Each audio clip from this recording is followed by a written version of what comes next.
Well, it's a grey and gloomy day today, but to add colour to our proceedings, we have three very different takes on the compact SUV formula. I'm not gonna lie, daughter had to put on Yagi, her brain fried. My lady Papa Zenny, had her lady popping Molly, why she waiting on me? Yogi my area, yogi my area, keep on. First up, we have the Mahindra XUV 3XO, Mahindra's most ambitious effort yet in the sub 4 meter segment. Second up, we have the Kia Syros, a car that has a bold design and loaded with features. And third up, we have the new Skoda Kylaq, the newest from the VW Group stable that offers the European engineering that we know and love at an accessible price point. Now on paper, all these three fight in the same segment for your money. But which one is the one for you? Let's find out. So let's start with the exterior design details first, because in this segment, first impressions matter. And starting with the Mahindra XUV 3XO, which has gone through a complete transformation compared to its predecessor. It now wears a sharper face with full LED headlamps, C-shaped DRLs and a bolder grille. The proportions are compact but muscular with 17-inch diamond-cut alloy wheels and dual-tone paint options. It looks properly up to date. Even details like flush-fitting roof rails with details along with neatly integrated LED tail lamps give it a sense of polish. Now on the other hand, the Kia Syros goes in a completely different direction of flamboyance. Its vertical headlamp treatment with striking LED DRLs and connected tail lamps ensures it stands out, while the alloy designs are flashy enough to grab attention in a crowded parking lot. Add in the bright color palette, some eye-catching dual-tone finishes, and it's clear Kia wants this SUV to appeal to the younger buyers who want their car noticed. And then we come to the Skoda Kylaq. Plain and safe and clean are the words that you can use to describe this, but amongst the company of these three, this one just comes across as plain. The grille and bonnet carry the familiar Skoda family look, but the overall stance is assertive at best.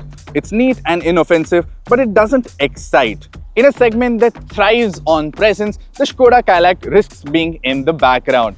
But those are my opinions. What are your thoughts? Let us know in the comments below. And having said that, let's see if it's a different story on the inside. Step inside and the story continues. The Kia's interior impresses right away with dual screens, high-resolution graphics, soft touch materials in the right places. Even small things like a wireless charger, air purifier and rear sun blinds make you feel like this cabin has been designed around everyday convenience. The Mahindra doesn't hold back either. Its dual HD screens dominate the dashboard, the layout feels contemporary and it gets modern touches like a 360-degree camera and even a Harman Kardon audio system, but misses out on ventilated seats. It feels like Mahindra is making sure no buyer feels shortchanged. The Skoda meanwhile feels a bit stripped back. Yes, it has a single-pane sunroof and ventilated front seats, but it misses out on a lot of niceties that customers in this segment now expect. No 360-degree camera, no rear sun blinds, and its reverse camera resolution looks like it's from a generation ago. The build feels solid, but in terms of technology and thoughtful touches, it lags behind. In terms of comfort, the Syros makes a strong case. The rear seats are spacious with clever packaging that gives you almost a mid-size SUV levels of legroom in a sub 4 meter footprint. The panoramic sunroof and recline function add to the sense of space, making it one of the most comfortable back seats in the segment. And the cherry on top being the only car to have rear ventilated seats in this segment. The Mahindra, on the other hand, isn't as generous with legroom as the Kia, but it balances things out with good seat comfort and a suspension that has been tuned to soak up most of what Indian roads throw at it. It feels composed at both low and high speeds, striking a nice middle ground. The Skoda surprisingly doesn't ride as well as you'd expect. At low speed, it feels stiff and unsettled, especially over the broken tarmac that's so common in our cities. Yes, it stays stable on the highway at 120 km an hour, but in daily urban driving, the firmness can wear you down. Add to that, the rear bench isn't as spacious as the Kia or as wide as the 3XO, and the Kylaq loses ground here too. When it comes to features, the Syros once again goes all in. ADAS, a premium Harman Kardon audio system, ventilated rear seats, connected car tech, multiple drive modes and a long list of convenience features. The Mahindra XUV 3XO doesn't quite match the Kia in sheer quantity, but it still covers all the essentials and even throws in a few segment firsts, like a dashcam for the top trims and level 2 ADAS. The Skoda feels like it's stuck in a segment below because it gives you just the basics. Climate control, a single-pane sunroof, front ventilated seats, but misses out on the extra layers coupled with the smaller infotainment screen. The convenience features makes the other two cars in this class feel premium. For the buyers who are spending in teens of lakh of rupees, that matters.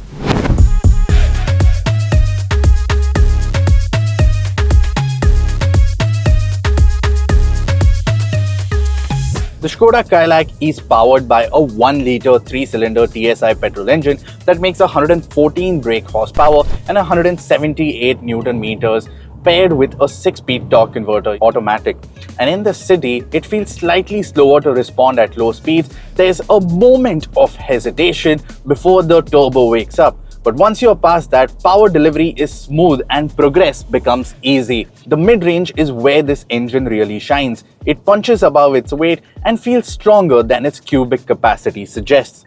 Paddle shifters are a nice touch here, letting you make the most of the mid-range. And even left in full auto, the gearbox behaves predictably. On the highway, the Kylaq feels stable and sure-footed at even 120 km an hour.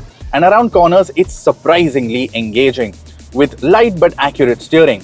However, the refinement is the weak spot here compared to the Mahindra and Kia. The 3-cylinder thrum is noticeable, especially when pushed, and also Skoda doesn't offer a diesel option, so buyers wanting long-range efficiency will have to look somewhere else. And it also misses out on basic features like lane keep assist or even drive modes. You just have sport for the gearbox, and that's about it. The Mahindra XUV 3XO comes with a significant power advantage. Now it's a 1.2-litre TGR turbo petrol which makes 129 brake horsepower and 230 Newton meters of torque, which is the highest over here and is paired to a 6-speed automatic transmission. Now, right from the get-go, you feel the extra punch. The 3XO is more responsive at low speed, which makes city driving effortless. And Mahindra also gives you 3 different driving modes. You have zip, zap and zoom, and these noticeably alter the throttle response besides the steering wheel. In zip, the car feels smoother and easier to control in traffic. Switch to zap or zoom and the power delivery sharpens, with the engine bunching up its torque quickly, which is more enjoyable on the open roads than in bumper-to-bumper conditions. On the highway, the Mahindra feels composed and stable with a flatter ride than the Kylaq, and around corners, it has a strong grip and confidence-inspiring balance, with the steering weighing up nicely in the sportier modes. Refinement is another plus. Despite being a 3-cylinder engine, it remains impressively smooth even when revved up.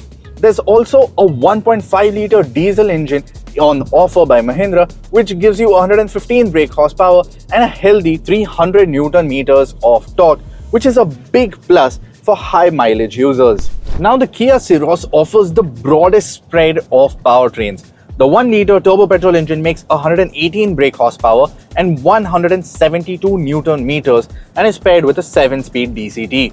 In the city, the engine gearbox combo is smooth and predictable, if not as punchy as the Mahindra.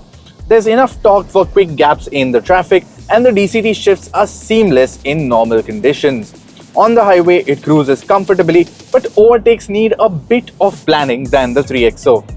Where Kia really scores is with their 1.5-litre diesel mill, which produces 114 brake horsepower and 250 Newton meters of torque. But the more impressive figure is that it returns 20 kilometers per litre every single time, which means you can do nearly 1,000 kilometers between fuel fills. The Syros also feels stable at highway speeds, but the suspension tuning is on the firmer end.